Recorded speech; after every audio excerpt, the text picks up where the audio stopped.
Hello and welcome to the Glowface Digital Wellbeing Podcast. I am, of course, your host, David Talbot. Thank you so much for taking the time to join me on today's podcast. Something to cover today that is quite close to home, wanting to focus on education. We touched on that last week, but I really just kind of zeroing in on childhood education, and particularly like infant and baby education, because I've heard a lot about it recently being talked amongst other parents, amongst friends and family, and even in the media as well. And we constantly hear the narrative from particularly those trying to offer their products to us that, these educational products, these applications, iPads and things like that. And we talked about this a bit last week, that the incentive doesn't match the priority. The priority being, the desired outcome being that you want to educate kids, you want to educate infants in the correct way. But really the incentive of those making applications, the incentive of those handing out iPads and selling iPads and computers isn't to educate kids, it's to keep them hooked, right? So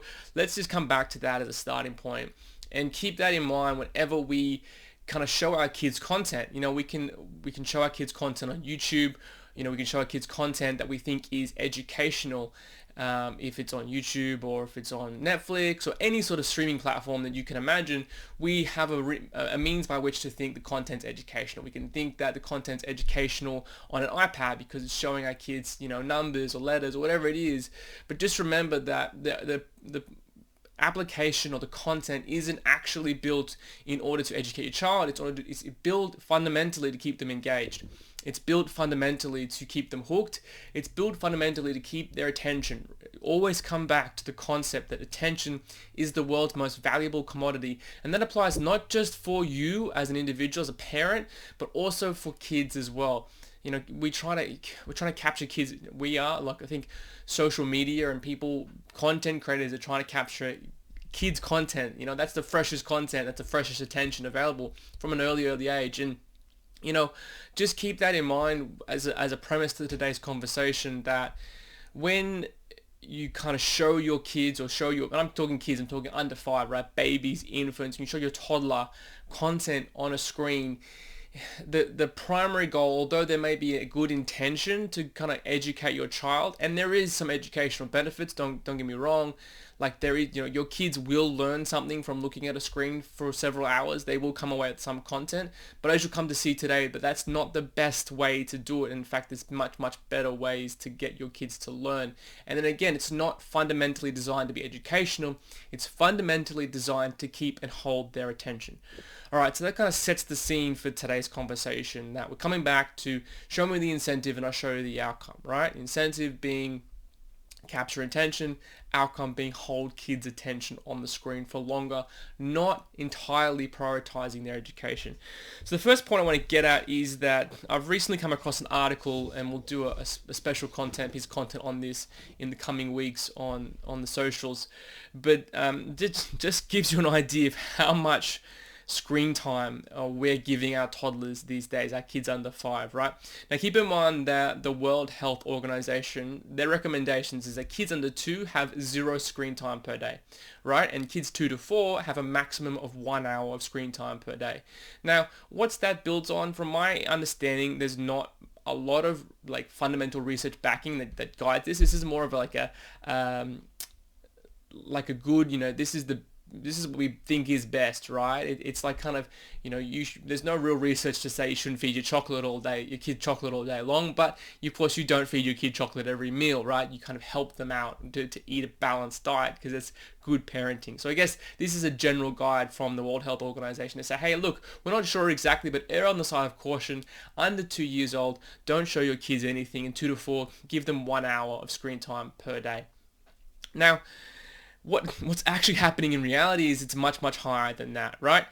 In Germany, kids aged 2 to 3 spend an average of 59 minutes per day, which is kind of in line with what the World Health Organization is saying. Kids aged 4 to 5 spend an average of 75 minutes, a little bit higher, but you'd say German kids are pretty much on point. Here's where it gets quite troubling.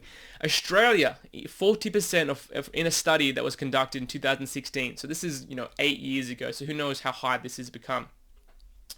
40% of 518-month-old children that were surveyed had more than 2 hours of daily screen time. And in the US, the daily screen time of young children varies, with those under 2 years spending an average of 49 minutes, and 2 to 4 years, this is my most concerning one, spending an average of 2.5 hours a day. And this is a study from 2020, right?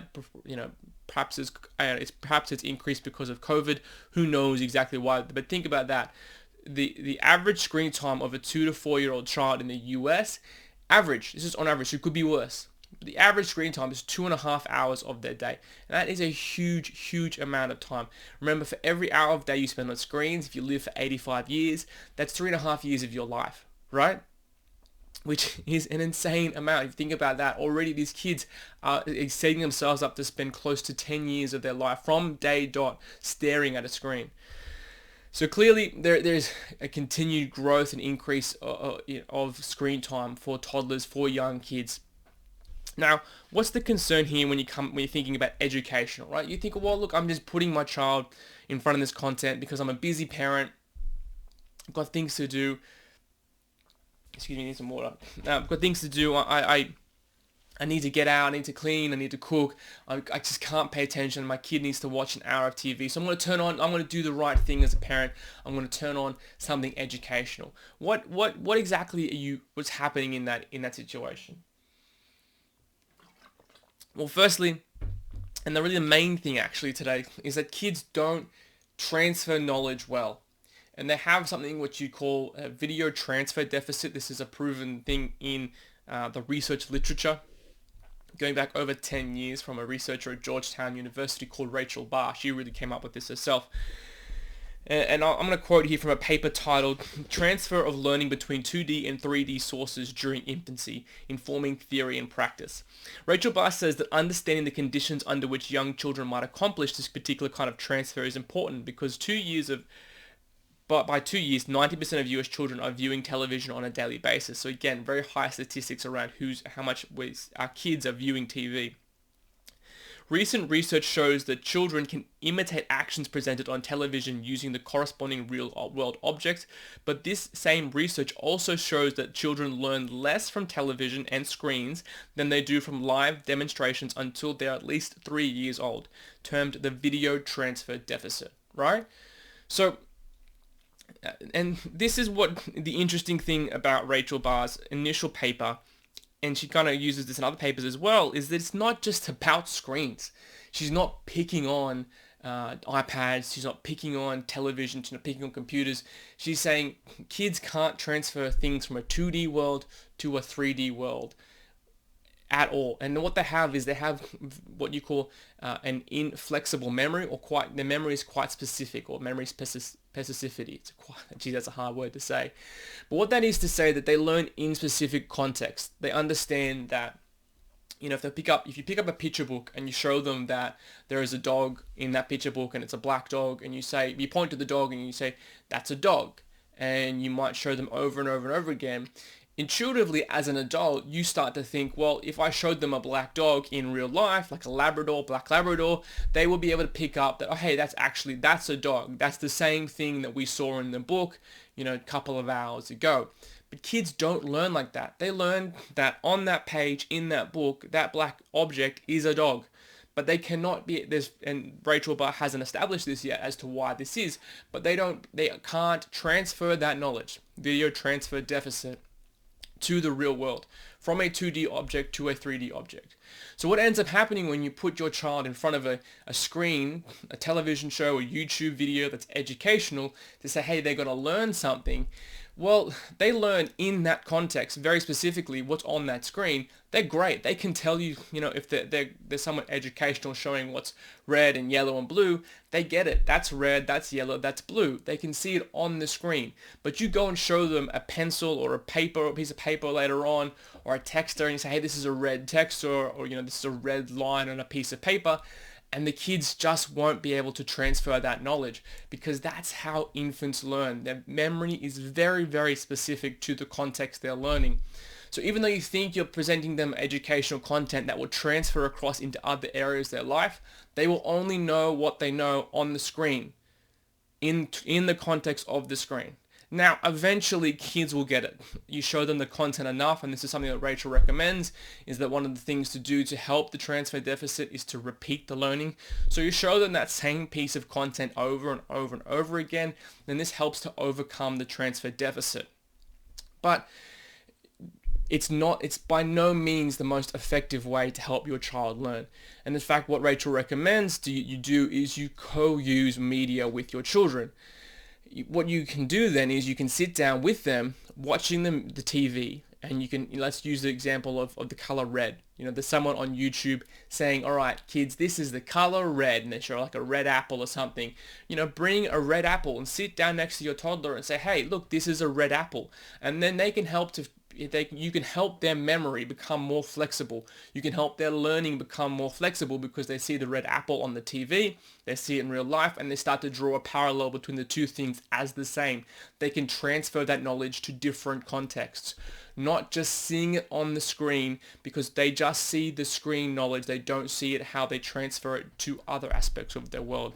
I mean, there's a bunch of studies that get into this. The one really interesting one that was done by a doctor in Seattle, he did a study where he gave 15 infants an iPad, where they stacked blocks on an iPad.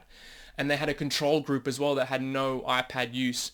And they just simply presented a set of blocks to the control group. So the iPad kids did the blocks on the iPad and then did them in real life. And what they found is that the kids who had a upper hand using the iPad were no better at stacking the blocks in order than the kids that had no iPad at all. Again, this reinforces the idea that kids' memory, kids' learning is very specific.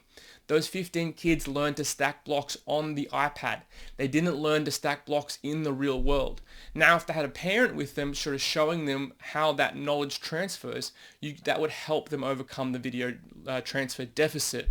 But again, another example of that the idea that kids learn very specifically, they don't transfer knowledge very well. I've got a final paper here from Rachel Barr. Again, memory constraints on infant learning from picture books, television, touchscreens. So again, she's not picking on touchscreens on televisions. She's picking on 2D sources of learning, right? She says, although infants interact with these symbolic artifacts on a daily basis, they have difficulty going beyond the symbolic source and transferring learning to real-world situations. Infants imitate fewer actions and recognize fewer words following demonstrations depicted in picture books and on televisions and touchscreens than they do following face-to-face interactions, a phenomenon termed the transfer deficit or video transfer deficit. Age-related constraints on memory flexibility contribute to this deficit. Learning can be enhanced when such constraints are considered. Specifically, repeating content and adding visual and auditory cues reduces the transfer deficit. Given the widespread availability of educational media for infants, understanding memory constraints on learning from media has practical implications for the creation and effective use of infant-directed media in early education.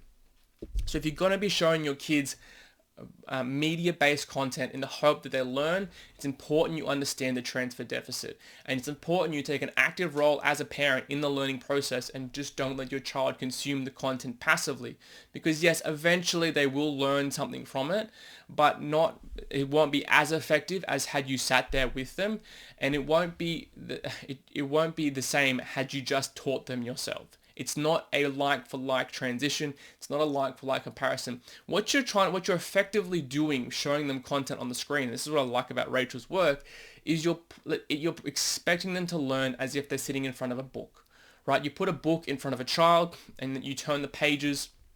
You have them turn the pages by themselves, right? And they see a picture of a lion. Let's use that example as well, right? You think as a parent, this is analogous to. You would think as a parent, well, if they see a picture of the lion in the book, they can see a lion in the real world, know what that is. And of course, that's absurd. You would never think that as a parent.